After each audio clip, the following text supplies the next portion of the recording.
हर हर महादेव दोस्तों, स्वागत है आपका हमारे YouTube चैनल पर। आज की वीडियो में हम सुनेंगे शिव महापुराण श्री रुद्र संहिता द्वितीय खंड का 18वां अध्याय, शिव और सती का विवाह। ब्रह्मा जी बोले, नारद, जब मैं कैलाश पर्वत पर भगवान शिव को प्रजापति दक्ष की स्वीकृति की सूचना देने पहुंचा तो वे उत्सुकता पूर्वक मेरी ही प्रतीक्षा कर रहे थे। तब मैंने महादेव जी से कहा, हे भगवान, दक्ष ने कहा है कि वे अपनी पुत्री सती का विवाह भगवान शिव से करने को तैयार हैं, क्योंकि सती का जन्म महादेव जी के लिए ही हुआ है। यह विवाह होने पर उन्हें सबसे अधिक प्रसन्नता होगी। उनकी पुत्री सती ने महादेव जी को पति रूप में प्राप्त करने हेतु ही इतनी घोर तपस्या की है। उन्हें इस बात की भी खुशी है कि मैं स्वयं आपकी आज्ञा से उनकी पुत्री के लिए आपका अर्थात भगवान शिव का विवाह प्रस्ताव लेकर वहां गया।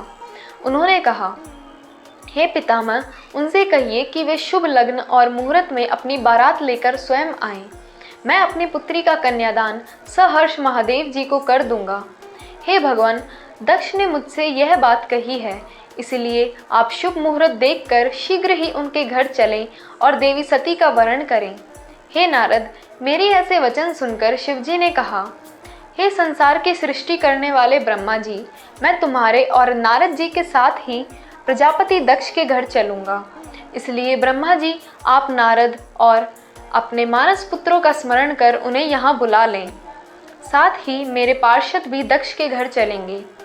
नारद, तब भगवान शिव की आज्ञा पाकर मैंने तुम्हारा और अपने अन्य मानस पुत्रों का स्मरण किया।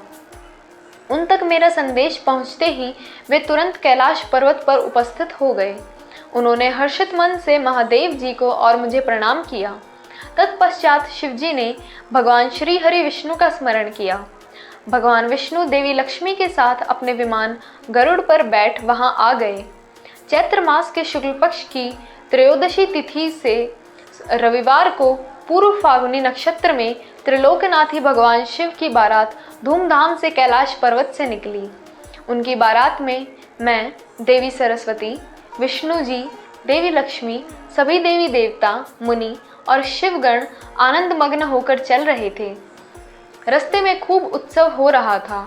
भगवान शिव की इच्छा से बैल, बाघ, सांप, जटा और चंद्रकला उनके आभूषण बन गए। भगवान स्वयं नंदी पर सवार होकर प्रजापति दक्ष के घर पहुंचे। द्वार पर भगवान शिव की बारात देखकर सभी हर्ष से फूले नहीं समा रहे थे। प्रजापति दक्ष ने विधि पूर्वक भगवान शिव की पूजा अर्चना की। उन्होंने सभी देवताओं का खूब आदर सत्कार किया तथा उन्हें घर के अंदर ले गए। दक्ष ने भगवान शिव को उत्तम आसन पर बैठाया और हम सभी देवताओं और ऋषि मुनियों को भी यथा योग्य स्थान दिया। सभी का भक्ति पूर्वक पूजन किया। तत्पश्चात दक्ष ने मुझसे प्रार्थना की कि मैं ही वैवाहिक कार्य को संपन्न कराऊं। मैंने दक्ष की प्रार्थना को स्वीकार किया और वैवाहिक कार्य कराने लगा। शुभ लग्न और शुभ मुहूर्त देखकर प्रजापति दक्ष ने अपनी पुत्री सती का हाथ भगवान शिव के हाथों में सौंप दिया और विधि विधान से पाणी ग्रहण संस्कार संपन्न कराया। उस समय वहाँ बहुत बड़ा उत्सव हुआ और नाच गाना भी हुआ। सभी आनंद मग्न थे। हम सभी देवी देवताओं ने भगवान शिव और देवी सती की बहुत स्तुति की और उन्हें भक्ति पूर्वक प्रणाम किया। भगवान शिव और सती का विवाह हो जाने पर उनके माता पिता बहुत प्रसन्न हुए और महादेव जी को अपनी कन्या का दान कर प्रजापति दक्ष कृतार्थ हो गए। महेश्वर का विवाह होने का पूरा संसार मंगल उत्सव मनाने लगा। ओम नमः शिवाय।